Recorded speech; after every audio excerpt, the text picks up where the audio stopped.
I knew that Ronald Reagan would bring this country back to the place it belonged. Not make you ashamed you as an American, make you proud you to be an American. Ronald Reagan had the ability to convey whatever he was thinking of in terms that everybody understood. He just seemed to have a warmness about him that the people felt. In the first years of Reagan's presidency, the Soviet Union's armed might appeared to be at its peak. I had no doubt that the Soviet goal was world domination. Their military posture, their actions, their foreign policy actions, their aggressive behavior, all of this contributed to that single conclusion.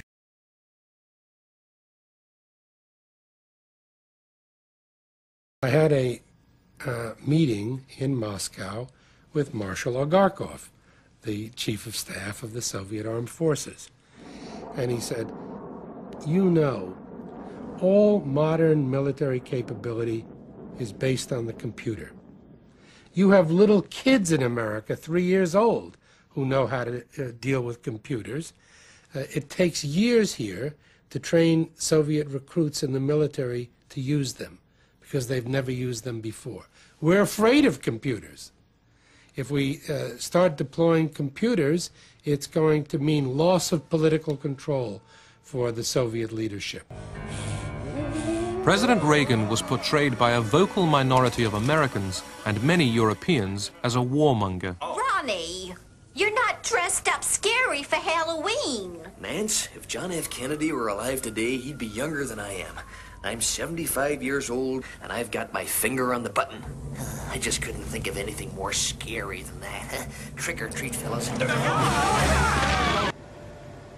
Advances in computers and laser technology promised to give Reagan, and he believed the whole world, a way out of the nuclear dilemma. Work was going forward on a revolutionary new defense system. What if free people could live secure in the knowledge that their security did not rest upon the threat of instant U.S. retaliation to deter a Soviet attack, that we could intercept and destroy strategic ballistic missiles before they reached our own soil or that of our allies? I know this is a formidable technical task, one that may not be accomplished before the end of this century. I call upon the scientific community in our country, those who gave us nuclear weapons, to turn their great talents now to the cause of mankind and world peace, to give us the means of rendering these nuclear weapons impotent and obsolete.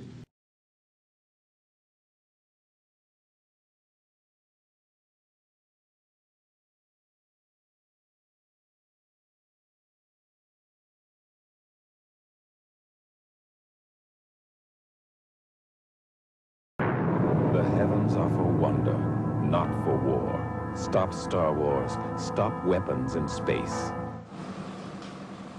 Reagan's critics said that SDI was hugely expensive and would never work.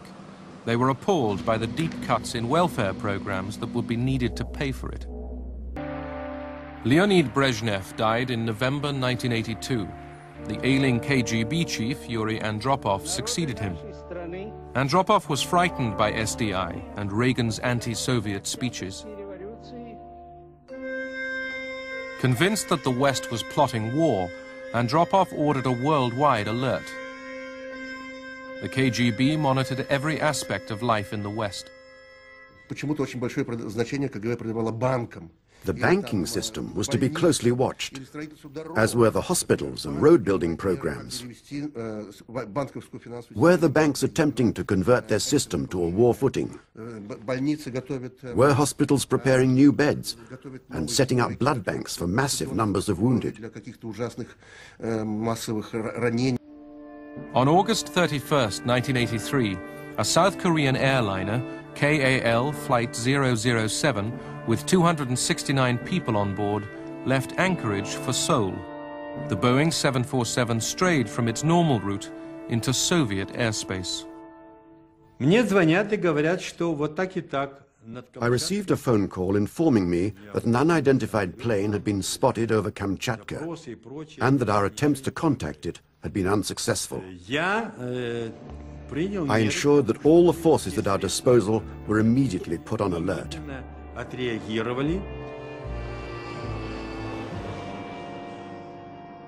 I said, take all measures, so that it is either forced to land on Sakhalin, or, if it will not cooperate, shoot it down. I could see 2 rows of windows which were lit up. I wondered if it was a civilian aircraft. Military cargo planes don't have such windows. I wondered what kind of plane it was, but I had no time to think. I had a job to do.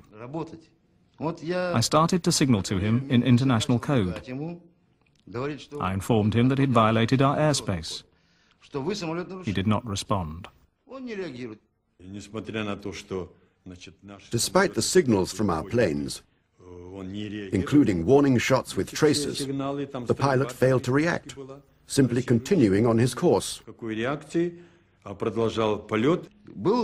My orders were to destroy the intruder. I fulfilled my mission. The Korean airliner came down off Sakhalin Island, killing everyone on board.